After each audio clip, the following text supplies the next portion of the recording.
গত সপ্তাহে আলোচনা করেছিলাম রাসূলুল্লাহ সাল্লাল্লাহু আলাইহি ওয়াসাল্লাম মক্কা মুকাররমায় জন্মগ্রহণের পূর্বক্ষণ পর্যন্ত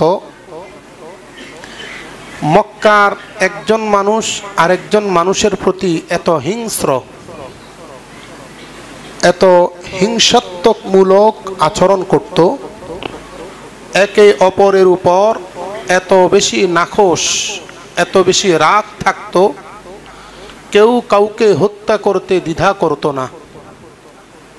আমরা যেরকম মশা এবং মাছি মারতে তেমন একটা দ্বিধা হয় না, কারণ ওগুলো আমাদের ক্ষতি করে।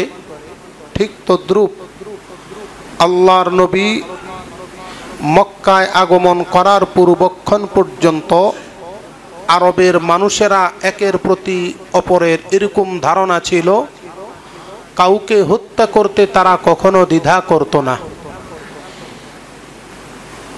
এত কঠিন অবস্থার প্রেক্ষিতেও আল্লাহর হাবিব অল্প সময়ে, মাত্র 10 থেকে 12 বছর সময়ের ভিতরে এই সমস্ত লোকগুলোকে সোনায় পরিণত কিভাবে করেছিলেন, এটার কিছু নমুনা এবং কারণ হিসাবে আলোচনা করেছিলাম। 1 নাম্বার ছিল আল্লাহর হাবিবের ইখলাস।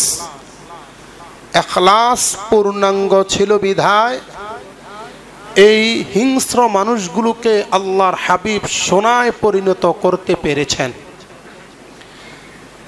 আল্লাহর হাবিবের ভিতরে আরেকটি কাজ ছিল, যেই কাজের গুণে আল্লাহর হাবিব এই হিংস্র মানুষগুলোকে মানুষে পরিণত করতে পেরেছেন, সেটা হচ্ছে আল্লাহর হাবিবের আমাল ক্বাবলাল আফআল। আল্লাহর নবী সাল্লাল্লাহু আলাইহি ওয়াসাল্লাম কথার চাইতে বেশি কাজ করতেন। কথা কম ছিল, কাজ বেশি ছিল। আমাদের সমাজে এর বিপরীত। নেতা যদি হন তাহলে ওনার কথা বেশি, কাজ খুঁজে পাওয়া যায় না। আর যদি নির্বাচনের সময় হয় তাহলে কথা এত বেশি হয়, কাজ 1% খুঁজে পাওয়া যায় না। এই জন্য সমস্যা, যেই সমাজের ভিতরে কাজ পাওয়া যাবে বেশি, কথা পাওয়া যাবে কম, সেই সমাজ অল্প সময়ে উন্নীত হতে পারে, এটা অসম্ভবের কিছু নয়। কিন্তু যেখানে কথা বেশি হবে, কাজ কম হবে, সেখানের মধ্যে উন্নত তেমন একটা পাওয়া যায় না। আল্লাহর নবীর ছিল কাজ বেশি, কথা একেবারেই কম। এই জন্য রাসূলুল্লাহ সাল্লাল্লাহু আলাইহি ওয়াসাল্লামের একেবারেই নবুয়ত প্রাপ্তি থেকে মৃত্যু পর্যন্ত যতগুলো কাজ করেছেন, যতগুলো কথা বলেছেন, এই সবগুলোকে হাদিসের ভাষায় বলা হয় হাদিস। আমরা যেটাকে হাদিস হিসেবে জানি, এটাই হচ্ছে আল্লাহর নবীর কথা, এটাই হচ্ছে আল্লাহর নবীর কাজ। আমরা যদি হাদিসের কিতাবগুলো ঘেটে দেখি, তাহলে নবীজির কথার চাইতে কাজের হাদিস বেশি পাওয়া যায়। কথার চাইতে কাজের হাদিস বেশি পাওয়া যায়। যেমন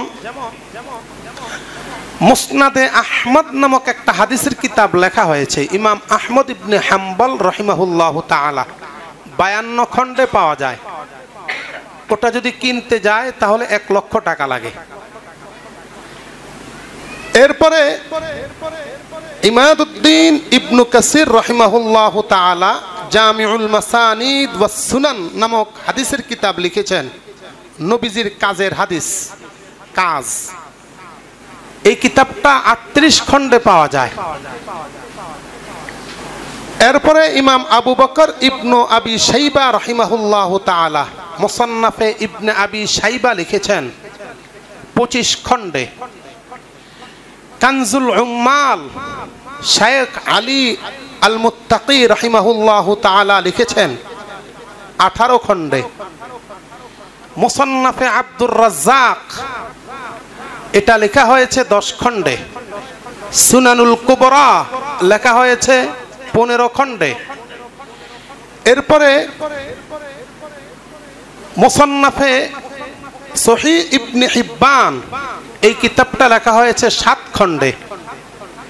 এইভাবে যদি আল্লাহর হাবিবের কাজগুলো যদি একত্র করতে গিয়ে মুহাদ্দিসিনে কারাম বিভিন্ন গ্রন্থ রচনা করেছেন। এই গ্রন্থগুলো এক একটা 52 খণ্ড, 13 খণ্ড, 20 খণ্ড। আর আমাদের পরিচিত যে সমস্ত কিতাবগুলো আছে, ইমাম বুখারী সহিহ বুখারী লিখেছেন 2 খণ্ড, প্রায় 3000-এরও বেশি পৃষ্ঠা, 6000-এর বেশি হাদিস। ইমাম মুসলিম 2 খণ্ড।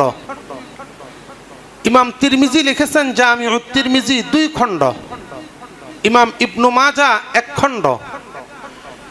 ইমাম তাহাবি রহমতুল্লাহি আলাইহি শরহু মাআনিল আসার 2 খণ্ড।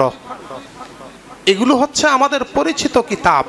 এই কিতাবগুলোর মধ্যে আল্লাহর হাবিবের 63 বছর জিন্দিগির কেবলমাত্র 40 বছর থেকে 63 বছর পর্যন্ত 23 বছর জিন্দিগির যত কাজ করেছেন আর যত কথা বলেছেন, সমস্ত কথা এবং কাজগুলো এটার মধ্যে রচনা করা হয়েছে। এগুলো শুরু থেকে শেষ পর্যন্ত যদি কেউ পড়েন, স্টাডি করেন, তাহলে 80 থেকে 90 ভাগ, 80 থেকে 90 ভাগ কেবলমাত্র আল্লাহর হাবিব কাজ করেছেন। আর মাত্র সির্ফ 15 থেকে 10% আল্লাহর হাবিব কথা বলেছেন। সুবহানাল্লাহ বলেন না? তাহলে যেই লোকের কথা মাত্র 15% আর 85% হচ্ছে কাজ, তাহলে উনি সাকসেস হতে পারেন কি পারেন না? জোরে বলেন, পারেন কি পারেন না? আল্লাহর হাবিব সাল্লাল্লাহু আলাইহি ওয়াসাল্লাম ওনার কাজটা ছিল বেশি, কথা ছিল কম। এই জন্য দেখবেন যাদের মাধ্যমে কাজ হয় না, এরা বেশি কথা বলে, বড় বড় কথা বলে। সব সময় পত্র পত্রিকায় এদের হেডলাইন বেশি আসে। আসে কি আসে না? কারণ এরা হচ্ছে কথক, কথা বলতে পারে, মগর কাজের কাছে এদেরকে খুঁজে পাওয়া যায় না। আল্লাহর হাবিব আমাদেরকে শিখিয়েছেন, বলে দিয়েছেন, তোমরা কাজকে প্রাধান্য দাও, কথাকে ছেড়ে দাও। এখন আল্লাহর হাবিবের কাজকে যদি কোনো ব্যক্তি আঁকড়ে ধরে, তাহলে তার কি অবস্থা হবে? কোরআনুল কারীমের সূরা নিসা-এর 76 নং আয়াতে কারিমা 5 নম্বর পারার 8 নম্বর পৃষ্ঠার প্রথম 3 লাইনে আল্লাহ পাক রব্বুল ইজ্জত বলে দিচ্ছেন, وَمَن يُطِعِ اللَّهَ وَالرَّسُولَ فَأُولَئِكَ مَعَ الَّذِينَ أَنْعَمَ اللَّهُ عَلَيْهِمْ مِنَ النَّبِيِّينَ وَالصِّدِّيقِينَ وَالشُّهَدَاءِ وَالصَّالِحِينَ। ও পৃথিবীর মানুষ, মনে রাখবা, যেই ব্যক্তি আমার রাসূলের কাজকে অনুসরণ করবে, কাল কিয়ামত দিবসে নবীদের সাথে, শহীদদের সাথে, সিদ্দিকদের সাথে এবং ভালো মানুষ যারা আছে তাদের সাথে এই লোকগুলা আল্লাহর জান্নাতে চলে যাবে। কে বলেছেন? ইবনু মাজাহ শরীফের একেবারে প্রথম পৃষ্ঠায় ইমাম ইবনু মাজাহ রাহিমাহুল্লাহু তাআলা একটা অধ্যায় কায়েম করেছেন, বাবু ইত্তিবাই সুন্নতি রাসূলিল্লাহি সাল্লাল্লাহু আলাইহি ওয়াসাল্লাম। একটা অধ্যায়। এই অধ্যায়ের প্রথম হাদিস আর 3 নম্বর হাদিস আল্লাহর নবীর কাজকে অনুসরণ করার কথা বলেছেন। কিভাবে? আল্লাহর নবী বলছেন, وعن أبي هريرة رضي الله تعالى عنه أنه قال قال رسول الله صلى الله عليه وسلم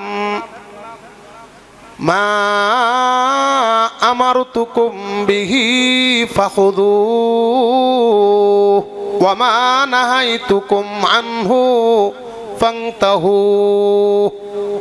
ও আমার উম্মতেরা, আমি যেই কাজের আদেশ করব আর যেই কাজটা আমি সম্পাদন করব তোমরা সেটাকে গ্রহণ করো, আর যেই কাজটা আমি নিষেধ করব এটাকে বর্জন করো। কি ফায়দা? 3 নম্বর হাদিসে বলছেন, وعن أبي هريرة رضي الله تعالى عنه أنه قال قال رسول الله صلى الله عليه وسلم من أطاعني فقد أطاع الله ومن عصاني فقد عصى الله। আল্লাহর নবী বলতেছেন, যেই ব্যক্তি আমার কাজের অনুসরণ করবে সে যেন দুনিয়াতে বসে বসে আল্লাহর অনুসরণ করলো, আর যেই ব্যক্তি দুনিয়াতে বসে আমার নাফরমানি করলো, আমার কাজের বিদ্বেষী হয়ে গেল, আমার কাজের সাথে হিংসা করলো, আল্লাহর কসম ওই লোকটা আমার সাথে হিংসা করে নাই, করেছে কার সাথে? এই জন্য আল্লাহর নবীর কাজকে যেই ব্যক্তি প্রাধান্য দিবে, আল্লাহর নবীর কাজকে যেই ব্যক্তি মেনে নিবে, নিঃসন্দেহে তার স্থান কোথায় হবে? জোরে বলেন কোথায়? জোরে বলেন কোথায়? জান্নাতে যেতে রাজি আছেন? রাজি আছেন?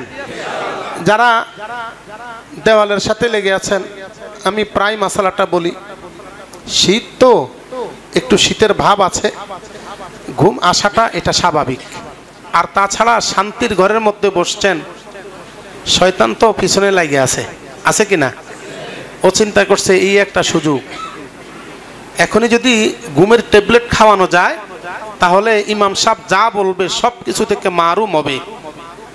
আর এই লোকটাকে যদি আজকে এই জুমার দিন বরকতময় দিনে যদি মাহরুম করতে পারি তাহলে আমি সবচাইতে বড় সাকসেস।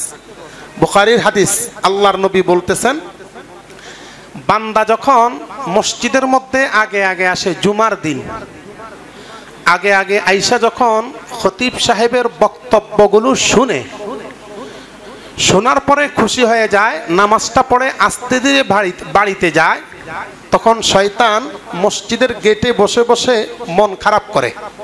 মনটা খারাপ তো ছেলেবেলা আছে না আরো, ওরা কয়, স্যার কি সমস্যাটা কি আপনার, মনটা খারাপ কেন? বড় আফসোস লাগতেছে। কয় কি? সব কয়টা মসজিদে ঢুকছে, মনে করছিলাম একটু ওয়াসওয়াসা দিমু, ঘুমের ট্যাবলেট খাওয়ামু, কিন্তু খাওয়াইতে পারি নাই, যার কারণে পুরা বয়ান শুরু থেকে শেষ পর্যন্ত শুনছে, আল্লাহ তাআলা ওদের প্রতি রাজি হয়ে গেছে, এই জন্য মনটা বড় খারাপ। এই জন্য মনটা কি? তাহলে শয়তানকে রাজি করাবেন না খুশি করাবেন? টেনশন পড়ে গেছেন। শয়তানকে রাগ করাবেন না খুশি করাবেন?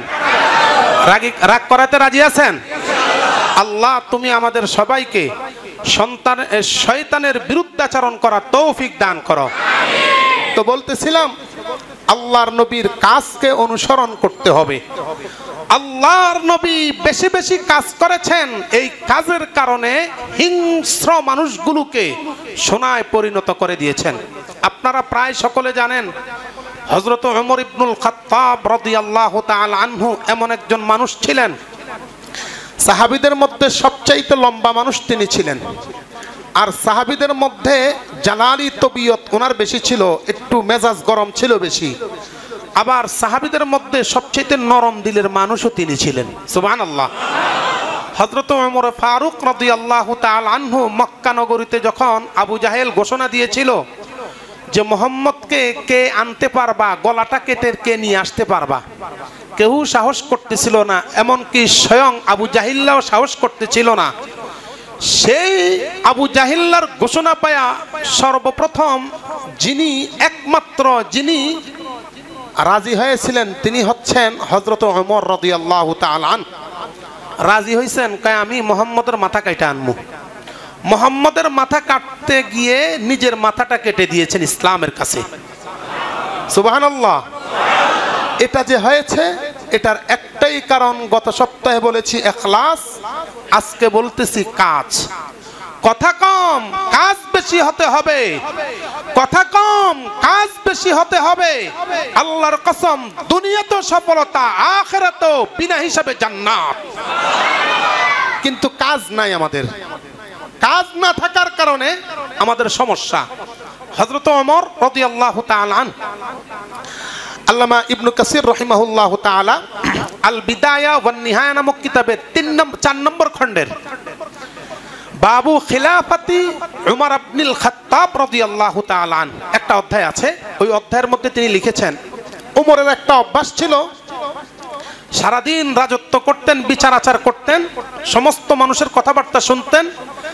রাতের বেলায় কোন লোক কোন হালতে আছে, কার কোনো সমস্যা আছে কিনা, সমাজের কোন মানুষ নির্যাতিত নিপীড়িত অথবা কে অবৈধ কর্মকাণ্ডে লিপ্ত, এটা একটু দেখাশোনার জন্য উনি রাতের বেলা ঘুমাতেন না, একটু রাতের বেলায় বের হতেন, রাস্তায় রাস্তায় অলিতে গলিতে একটু পাহারাদারি করতেন। দিনের মধ্যে 24 ঘন্টায় মাত্র কাইলুলার সময় 1 থেকে 1.25 ঘন্টা ঘুমাইতেন। কাইলুলা যখন করতেন জোহরের নামাজের আগ মুহূর্তে, তখন কেবলমাত্র 1 থেকে 1.25 ঘন্টা ঘুমাইতেন, আর সারাদিন দিনের কাজে ব্যয় করতেন। তো একদিন বের হয়েছেন, বের হতে হতে একেবারেই মরুভূমি এলাকার কাছে চলে গেছেন। যেতে যেতে হঠাৎ করে দেখতে পাইলেন একটা ঝুপড়ি। ওই ঝুপড়ির ভিতরে একটু আলো পাওয়া যাচ্ছে, আলো। তো উনি চিন্তা করলেন এত রাত ঝুপড়ির ভিতরে আলো, তো সামনে এগিয়ে দেখি কি অবস্থা। যে দেখছেন কিছু ছোট্ট ছোট্ট বাচ্চার শোরগোল শোনা যাচ্ছে, আওয়াজ দিতেছে। তো উনি আরো কাছে গেলেন। তো যাওয়ার পরে উনি শুনতে পাচ্ছেন বাচ্চারা কেবলমাত্র একটু পর পর বলতেছে, মা খাবারের ব্যবস্থা হয়েছে, মা খাবার দাও। আর ছোট্ট ছোট্ট শিশু যারা আছে ওরাও কান্নাকাটি করতেছে। তো হযরত ওমর রাদিয়াল্লাহু তাআলা আনহু বিষয়টা দেখে চিন্তা করলেন, তাহলে আমাকে উদ্ঘাটন করতে হবে আসলে কি হচ্ছে। সামনে এগুলেন, যে বলতেছে, মা আপনি কি করতেছেন? তাকিয়ে দেখতেছেন ওই মহিলা একটা পাতিলের মধ্যে কিছু হাড্ডি ওটার মধ্যে রেখে নিচে আগুন দিচ্ছে। আপনি কি করতেছেন?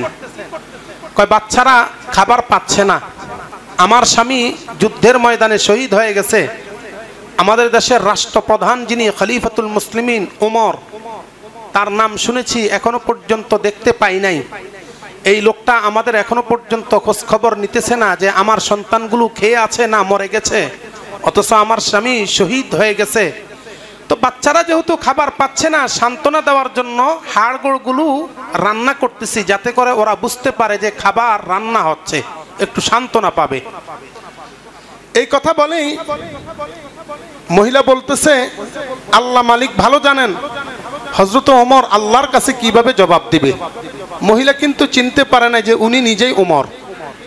তো হযরত ওমর রাদিয়াল্লাহু তাআলা আনহু কথাটি শুনে চলে আসছেন, গুদামের মধ্যে চলে গেলেন বাইতুল মালের দরজা খুলে ফেললেন। খুলেই সেখান থেকে আটার বস্তা একটা কাঁধে নিলেন, আর কিছু ঘি সাথে নিলেন।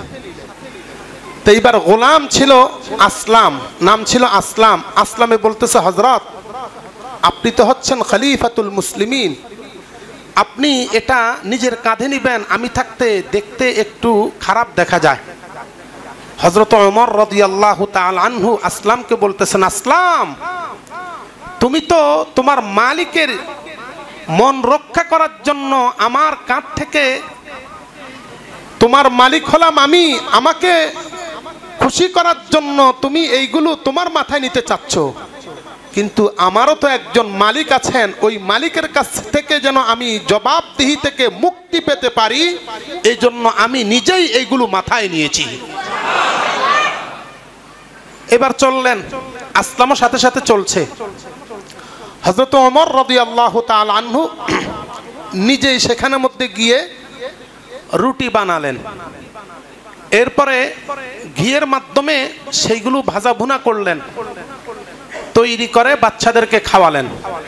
এইবার মহিলা আস্তে আস্তে বলতেছে, কয় বাবা তোমার তো চিনলাম না, তোমার মতো মানুষই দরকার ছিল আমাদের খেলাফতের খলিফা হওয়ার, কিন্তু ওমর যে কোত্থেকে হয়ে গেল, আর ওমর আমাদের কোনো খবর নিচ্ছে না। হযরত ওমর রাদিয়াল্লাহু তাআলা আনহু সেই মুহূর্তে চুপচাপ কথাগুলো শুনে চলে আসলেন। সকালবেলা যখন হলো, লোক পাঠালেন, যাও অমুক জায়গায় ঝুপড়ি পাইবা, সেখানের মধ্যে মহিলা আর তার কিছু সন্তান পাবা, তাদেরকে নিয়ে এসো। এবার লোকেরা গেল, যা বলছে খলিফাতুল মুসলিমিন আপনাকে ডেকেছেন। মহিলার ভিতরে খবর হয়ে গেল, গতকালকে ওই লোকটার সাথে আমি খলিফাতুল মুসলিমিনের বদনাম করেছিলাম, সম্ভবত এই লোকটা সব কিছু গিয়ে ওমরের কাছে বলেছে। এবার মহিলাকে নিয়ে আসা হলো। হযরত ওমর রাদিয়াল্লাহু তাআলা আনহু যোহরের নামাজ পড়েছেন। যোহরের নামাজ পড়ে মসজিদ নববীতে বসা, মহিলাকে আনা হয়েছে। মহিলা দূর থেকে লক্ষ্য করতেছে, গতকালকে যেই লোকটাকে আমি দেখেছিলাম আমার ঘরে রান্না করে দিয়েছিল, সেই লোকটাকেই তো মনে হচ্ছে দেখতেছি। আবার মনে মনে ভাবতেছে হয়তোবা আমার ভুলও হতে পারে। হযরত ওমর রাদিয়াল্লাহু তাআলা আনহু মহিলাকে ডাক দিলেন, মা, গতকাল রাতের বেলা যেই ঘটনাটি ঘটেছিল এটা আমার সাথেই ঘটেছিল, তবে তুমি তো মালিকের কাছে বিচার দিবা বলেছিলা, আমিও ভয় পাচ্ছি তুমি যদি মালিকের কাছে যদি বিচার দাও আমি আমার আল্লাহর কাছ থেকে কিভাবে রেহাই পাবো। অতএব আমার মাথার পাগড়িটা আমার গলার মধ্যে আমি নিজেই বেঁধে দিয়েছি, এই পাগড়িতে ধরে যতটুকু শাস্তি দেওয়ার দরকার ততটুকু শাস্তি তুমি আমাকে দিয়া দাও। হযরত ওমর রাদিয়াল্লাহু তাআলা আনহু মহিলার সামনে বলতেছেন, তুমি যদি আমাকে শাস্তি না দাও আমার আল্লাহর কাছে আমি কি জবাব দেব? আল্লাহর কাছে জবাব দেওয়ার মতো আমার কোনো কথা নেই, অতএব শাস্তি যা দেওয়ার দরকার আমাকে এখানে দিয়ে দাও। যে ওমর রাসূলুল্লাহকে গর্দান কাটবার জন্য গিয়েছিল, আর এখন ওমর খলিফাতুল মুসলিমিন হয়ে একজন সাধারণ মহিলার কাছে নিজেকে বিলিয়ে দিচ্ছে শাস্তি দেওয়ার জন্য।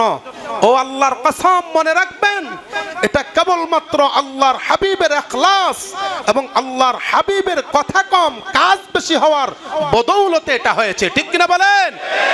আজকে আমাদের সমাজের যারা আসনে বসে আছেন, গদিতে বসে আছেন, খোঁজ খবর নেই, কথা বলেন না কেন?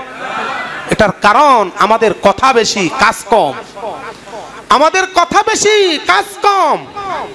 আমরা কখনো ভাবিও না যে ইসলামী বিশ্বের যেই সমস্ত লোকগুলো প্রেসিডেন্ট হয়ে গিয়েছে, যারা বাদশাহ হয়ে গিয়েছে, খলিফা হয়ে গিয়েছে, তাদের মতো লোকগুলোরে আমরা আমাদের ক্ষমতায় বসাই, এই চিন্তাটা কখনো আমাদের মাথায় আসে না। এই জন্য আল্লাহ পাক রব্বুল ইজ্জত বলেন, তোরা যেরকম তোদের জন্য ফিট করব সেরকম। যাহারাল ফাসাদু ফিল বাররি ওয়াল বাহরি বিমা কাসাবাত আইদিন নাস। ও পৃথিবীর মানুষ, মনে রাখবা দুনিয়ার মধ্যে জলে এবং স্থলে যা কিছু হচ্ছে সবকিছু তোমাদের হাতের কামাই। তোমরা উল্টা পাল্টা করো, তোমরা গুনাহ করো, এই জন্য আমি তোমাদের জন্য সেই রকম লোক ফিট করে দেব যারা তোমাদেরকে আমার পক্ষ থেকে পদে পদে শাস্তি দিবে। অতএব এখনই সময়, এই মুহূর্তেই সময় আল্লাহর কাছে সিদ্ধান্ত নিতে হবে। আল্লাহ গুনাহ অনেক করে ফেলেছি, আর গুনাহ করব না। রাজি আছেন ইনশাআল্লাহ? শুধু তাই নয়, আল্লাহর নবী সাল্লাল্লাহু আলাইহি ওয়াসাল্লামের ইখলাস এবং আল্লাহর নবী সাল্লাল্লাহু আলাইহি ওয়াসাল্লামের কাজ বেশি থাকার কারণে সাহাবায়ে কেরাম প্রত্যেকটা পদে পদে উন্নীত হতে পেরেছেন, বিজয়ের ঝান্ডা তারা হাতে নিতে পেরেছেন। আল বিদায়া ওয়ান নিহায়া নামক কিতাবের 2 নম্বর খণ্ডের মধ্যে হযরত রাসূলুল্লাহ সাল্লাল্লাহু আলাইহি ওয়াসাল্লাম উনি নবী হবেন কিনা বা নবুয়তের দাবিদার সঠিক কিনা এটা পরীক্ষা করার জন্য এক ইহুদি আল্লাহর নবীর দরবারে সব সময় আসতো। নাম ছিল ইবনে সানান, লোকটার নাম ছিল ইবনে সানান। লোকটা ছিল ইহুদি পণ্ডিত, তাওরাত কিতাবের প্রায় পুরোটা মুখস্থ ছিল।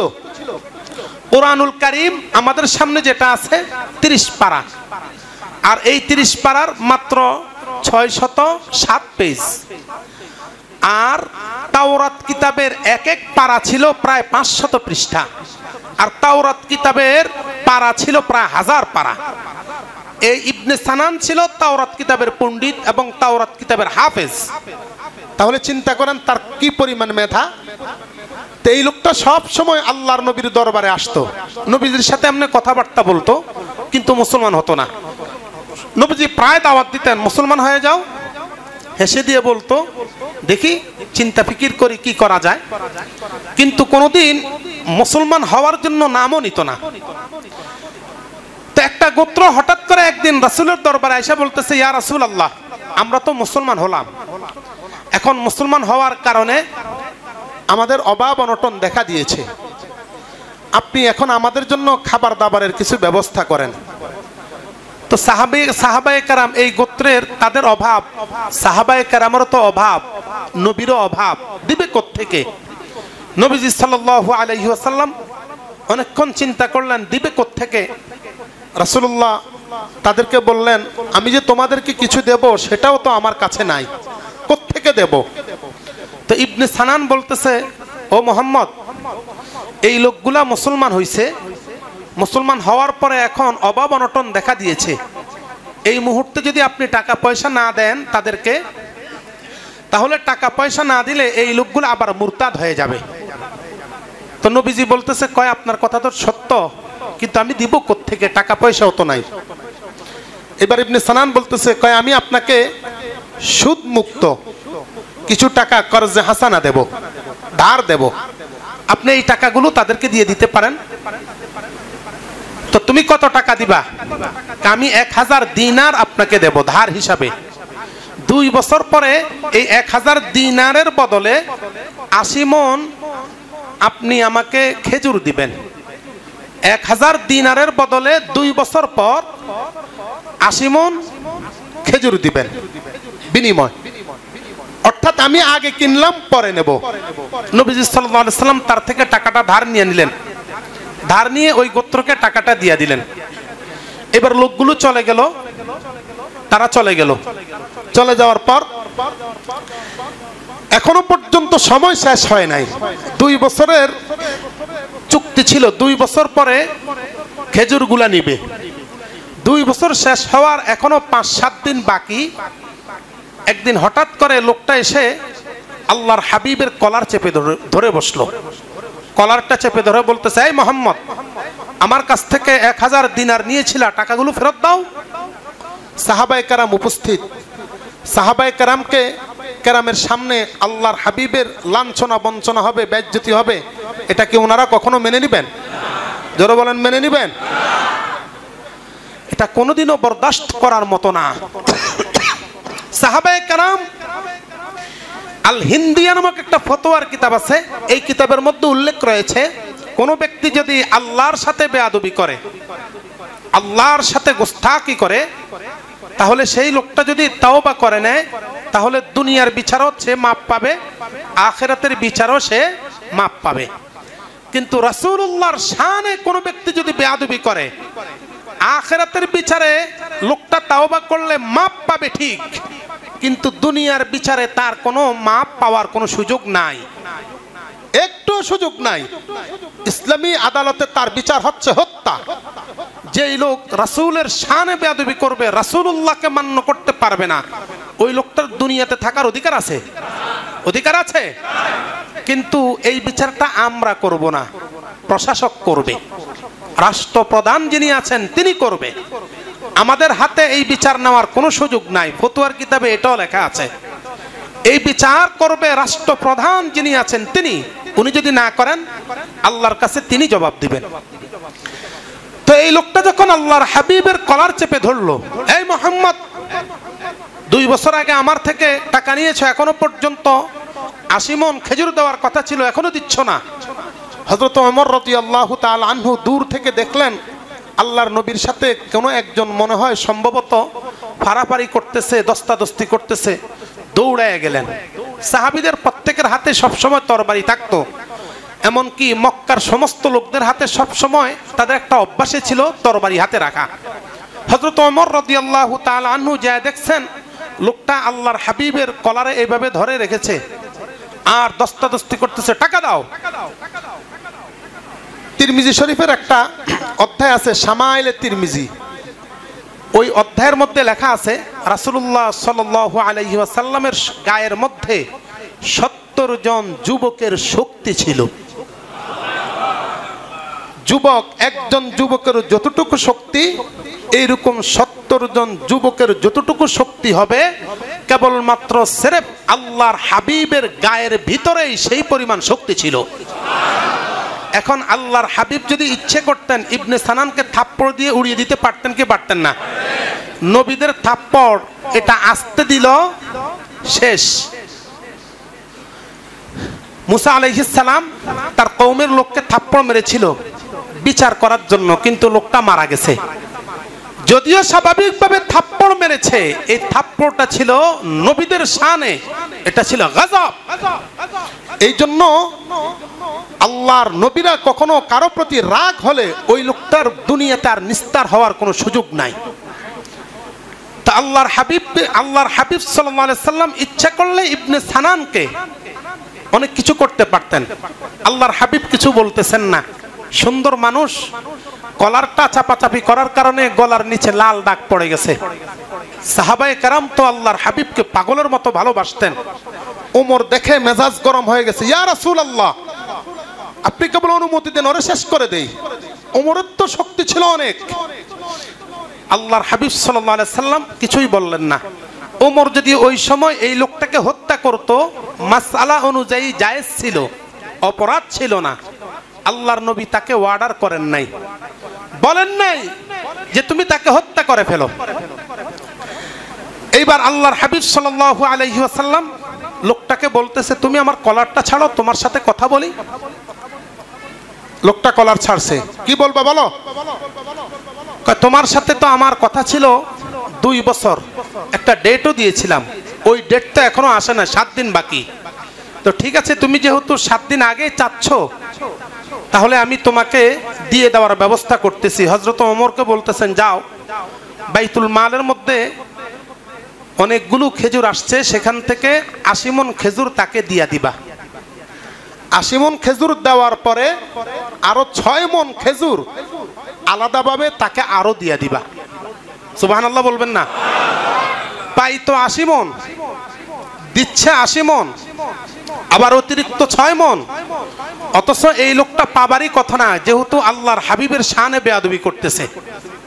হযরত ওমর রাদিয়াল্লাহু তাআলা আনহু লোকটাকে নিয়ে গেলেন, মনে অনেক জিদ, এই লোকটা রাসূলের শানে বেয়াদবি করেছে, আবার রাসূল তাকে ছেড়েও দিচ্ছে। 80 মণ দেওয়ার কথা না হয় ঠিকই আছে, কিন্তু 6 মণ বাড়িয়ে দিতে কেন বললেন?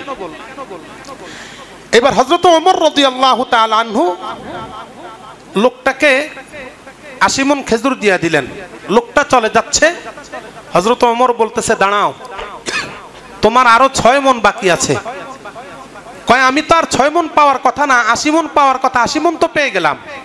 কয়, না, আমার নবী, বিশ্ব নবী মুহাম্মদুর রাসূলুল্লাহ সাল্লাল্লাহু আলাইহি ওয়াসাল্লাম আমাকে বলে দিয়েছেন 80 মণ বুঝিয়ে দেওয়ার পর আরো 6 মণ তোমাকে বাড়িয়ে দেওয়ার জন্য। এটা কোনো সুদ না, পূর্বে চুক্তি ছিল না, এই জন্য সুদের আওতায় পড়বে না। তবে হ্যাঁ, যদি পূর্বে চুক্তি হতো যে এতটুকু বাড়ায় দিতে হবে, তাহলে সেটা সুদের আওতায়। এটা রাসূলুল্লাহ সাল্লাল্লাহু আলাইহি ওয়াসাল্লাম তাকে স্বাভাবিকভাবে দিচ্ছেন, সাধারণ দান। এবার লোকটা ওই 6 মণ নিয়ে গেল, বাড়িতে রাখলো, আয়েশা আল্লাহর হাবিবের পায়ে জড়ায় ধরছেন। সুবহানাল্লাহ বলেন না? বিশ্বনবী মুহাম্মদুর রাসূলুল্লাহ সাল্লাল্লাহু আলাইহি ওয়াসাল্লাম বলতেছেন, ইবনে সানান, তোমার কাছে আমার ঋণ ছিল 80 মণ, 80 মণ তো দিয়া দিলাম, এখন আবার আমার পায়ে কেন ধরেছো? ইয়া রাসূলুল্লাহ, ইয়া হাবিবাল্লাহ, অনেকদিন পর্যন্ত তাওরাত কিতাব পড়েছিলাম, তাওরাত কিতাবের মধ্যে পেয়েছি বিশ্ব নবী মদিনায় আগমন করবেন, মদিনায় আসবেন, ওনার মধ্যে অনেকগুলো লক্ষণ থাকবে, উনি শেষ নবী।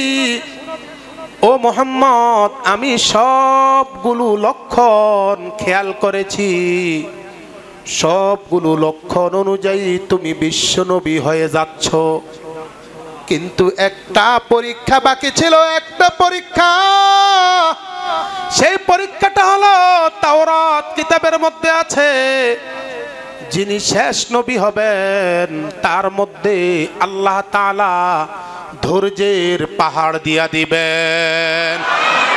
আমি চিন্তা করলাম, ওই দিন যখন গোত্রের লোকেরা তোমার কাছে খাবার চাইতে এসেছিল, ইচ্ছা করে আমি তোমাকে টাকা দিয়েছি, আবার ডেটও ধরেছি, তারিখও নির্ধারণ করেছি। তারিখ আসার আগে ইচ্ছা করে আমি তোমার কলারে ধরেছি। আমার টার্গেট ছিল, নবী যদি হয় উনি কখনো রাগ করবেন না, উনি যদি নবী হন তাহলে তিনি কখনো রাগ করবেন না, ধৈর্য ধারণ করবেন। ও মুহাম্মদ, তোমার কলারের মধ্যে যখন আমি ধরেছিলাম, তোমার এই জায়গাটা লাল হয়ে গিয়েছিল, তোমার সাহাবীরা চোখ দিয়ে পানি ফেলেছে। তারপরেও আমি মনে মনে টার্গেট করেছি, পরীক্ষা তো আমার নিতেই হবে, এই জন্য আমি ছাড়ি নাই। কিন্তু শেষ পর্যন্ত আমি দেখলাম তোমার ভিতরে আমার আল্লাহ ধৈর্যের পাহাড় দিয়া দিয়েছে। আমি নিশ্চিত হয়ে গেলাম, ও মুহাম্মদ, তুমি সাধারণ কেউ না। তাওরাত কিতাবের মধ্যে যেই নবীর কথা বলা হয়েছে, আমি নিশ্চিত হয়ে গেলাম সেই নবী আর কেউ না, সেই নবী কেবলমাত্র তুমি হতে পারো। অতএব আমি তোমার কাছে ক্ষমা চাচ্ছি, আর তুমি আমাকে কালিমা পড়ায়া ঈমানদার বানাইয়া দাও। ও ভাই, এই যে একটা লোক আল্লাহর নবীর সাথে দস্তাদস্তি করেছিল, এরপরে মুসলমান হয়েছে, এটা কেবলমাত্র ইখলাসের গুণ, ধৈর্যের গুণ, কাজের গুণ কথা কম। এই জন্য আজ থেকেই সিদ্ধান্ত নিতে হবে, দুনিয়াতে যতদিন বেঁচে থাকবো ততদিন পর্যন্ত ইখলাসটাকে বিশুদ্ধ করব। দুনিয়াতে যতদিন বেঁচে থাকবো ততদিন কথা কম বলবো, কাজ বেশি করব। আমার আমলের কথা আসবে, আমল করব। আমার সামনে সুন্নতের কথা আসবে, সুন্নতের উপর আমি আমল করব। আমার সামনে বিপদ আপদ আসবে, আমি ধৈর্য ধারণ করব। আমার আল্লাহ কোরআনুল কারীমের মধ্যে বলেছেন, ইস্তাঈনু বিস-সাবরি ওয়াস-সালাহ। ও ইমানদারেরা, তোমরা যখন বিপদে পড়বা নামাজ পড়বা কার? জোরে বলেন কার? নামাজ পড়বা, সঙ্গে সঙ্গে ধৈর্য ধারণ করবা।